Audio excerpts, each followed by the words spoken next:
Well, that is week 2 in the books.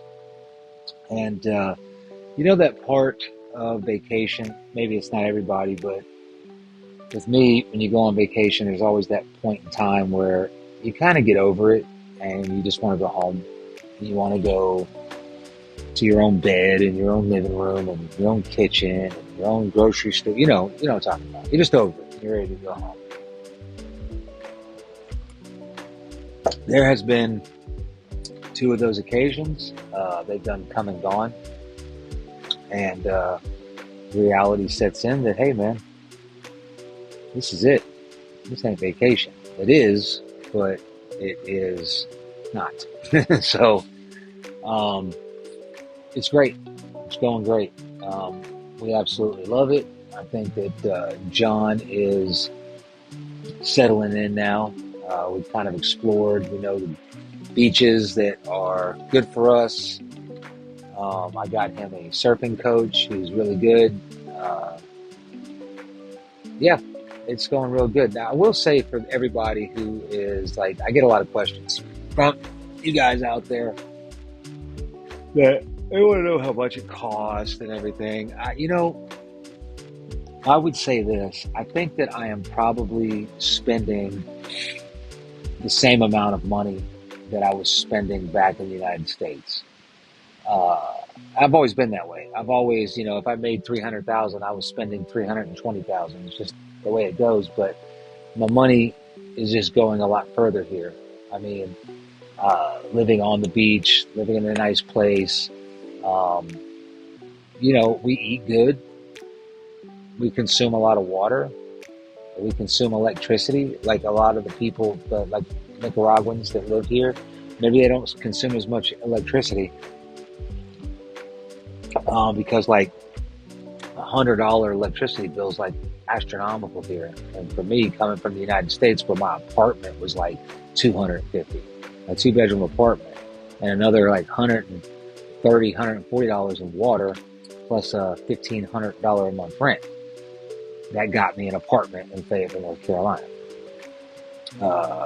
Here it gets me oceanfront. You've seen the pictures, so it's really not that expensive in the grand scheme of things.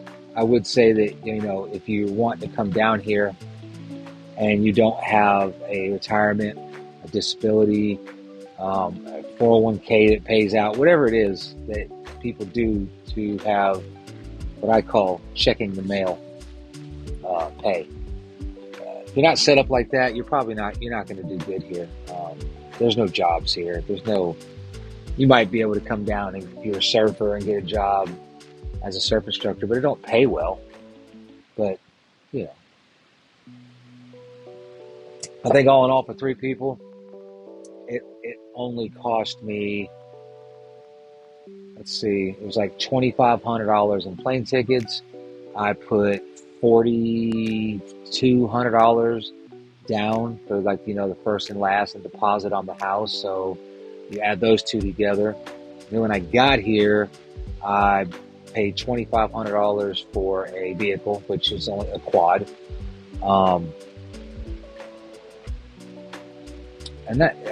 Traveling, it probably cost me $1,000 in excess baggage fees and food in the airport and everything. So you do all the math, and that's basically what it took to get from point A to point B. Which is not a lot of money. I didn't bring anything. I brought clothing. I brought some surfboards. I didn't bring my furniture and TVs and all of that. And I don't think that I would, even if I was coming to a house that I built that was mine. I still wouldn't bring all that stuff. Why? Because by here, I got a couch and a coffee table being made right now from the same guy that did my surfboard rack. It's going to be $200 for a 6-foot long by 30-inch wide wooden couch. Now it's going to be made out of the same style wood, and then a coffee table.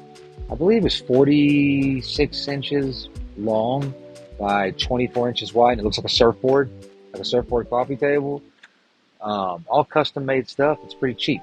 I mean, I looked around to buy it, and I need wood with cushions because inside here is really open. Like you see those right there, those little slats. That's open. That's airflow. There's no screen or nothing like that. So having like plush furniture just ain't gonna cut it. But yeah, week 2 is going good. As far as surfing goes, um, the beach that I live on right here, down this way, about 200 yards from my back gate, maybe 300 yards. It's kind of like the desert. Things look closer until you start walking towards them. There's a beach break called Beaches, and that's what they call it here. And it is a very powerful, heavy, fast wave. I mean, it's for short board. I don't know. I see guys out there on like 8-foot fun boards, 7-foot boards. I haven't gone out there yet. It's a big, heavy wave. And from what I'm told, most of the injuries, surf injuries that happen here, happen down there.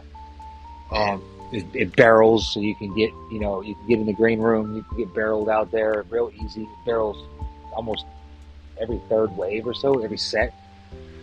There's a guy that lives down there. He's on like an 8-foot board. And what I've learned from him is you go out and let that big set come in and let it be all rad and shit. And then in between that will come in like a more of an A-frame, like slab that'll be about 6 to 8 feet. I'll get out in that and I'll let those big ones pass, and then I'll surf those littler ones on John's 6-8 fish. And then, like I said, I'm trying to transition to a shorter board. But down at the bay, in between Beginner's Bay and Popoyo Beach, there's a wave that works as with the outgoing tide. It's not like it's there all the time. You got to time it. You got to get there, and we just found it. And it's kind of hidden in plain sight because everybody that goes there goes to Popoyo, or they go to. Actually, I shouldn't even be saying this because what if this got like millions of views and people were going to come here and they're going to be all up in my wave? So scratch what I just said. Oh man. Morning time. It's great. I'm sitting here watching the waves, watching the horses, the dogs, and there you go. That's the update. That's the week 2 update. Gonna finish my coffee, my water. Gonna do some chores today. John's got to do his school because it's homeschool, and then I think the outgoing tide is the low tide. I believe is at like 1 o'clock. So we want to hit the surf break about 2 hours before low tide to catch that wave. I'm gonna go do some surfing. So, peace out.